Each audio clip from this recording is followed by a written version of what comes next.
അവര് ട്രോളുന്നത് കൊണ്ടാണ് ഞാൻ കേറി പോയിക്കൊണ്ടിരിക്കണെന്ന് അവര് മനസ്സിലാക്കുന്നില്ല.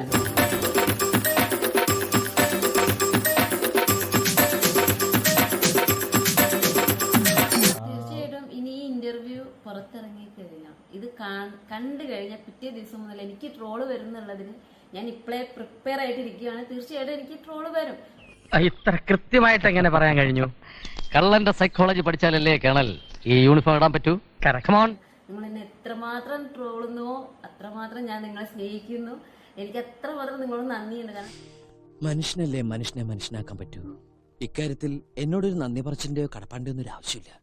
ദിയ പറഞ്ഞതുപോലെ തന്നെ ദിയയുടെ വെബ് സീരീസ് ഇരുന്ന് ആദ്യം തൊട്ട് അവസാനം വരെ കണ്ടിട്ടാണ് അതിന്റെ താഴെ കമന്റ് ചെയ്യുന്നത്. അതൊക്കെ നാട്ടുകാർക്ക് അറിയാവുന്ന കാര്യം അല്ലേ? കാണുമ്പോൾ അവർക്ക് കിട്ടുന്ന ഒരു എന്താ പറയാ ഒരു ദർശന സുഖം.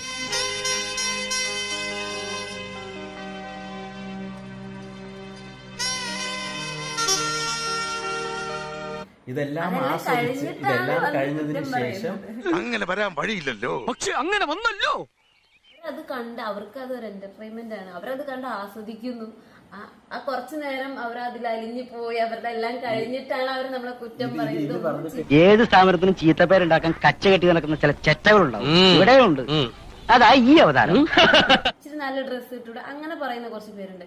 പക്ഷെ ഈ പറയുന്നവര് വല്ല ഐശ്വര്യം അയ്യോ അങ്ങനെയുള്ള നല്ല വലിയ വലിയ ആക്ടേഴ്സ് ഇതേ ഇത് ധരിച്ച നല്ല ഭംഗിയുണ്ട് കാണാൻ. നമ്മള് ധരിച്ച അത് മോശം. ആ പൈസക്കാരൻ നിക്കറിട്ടാൽ അത് ബർമൂടയാകും.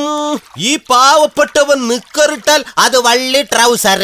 ഒരു ബ്രേ മേടിക്കണമെങ്കിൽ ഞാൻ മേടിക്കുന്നത് 1200. ആ സാധനം ഞാൻ ഇത്രയും കാശ് കൊടുത്ത് മേടിച്ചിട്ടിട്ട് എനിക്കത് ഇട്ടിട്ട് എക്സ്പ്രസ് ചെയ്ത് എന്താ പ്രശ്നം? ഞാൻ ഇത്രയും പൈസ കൊടുത്ത് മേടിച്ച സാധനം പെണ്ണുങ്ങളായ ഇങ്ങനെ തന്നെ വേണം.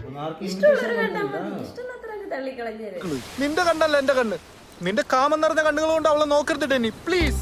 ഒരു 100 രൂപയുടെ ഷഡ്ഡി മേടിച്ചിട്ടാ പോരെ. ഞാൻ ഇത്രയും വിലയുള്ളത് ഞാൻ മേടിച്ചിരുന്നത് ഫോട്ടോ എടുക്കാനാ. അവള് മഹാപ്പഴയാട്ടോ.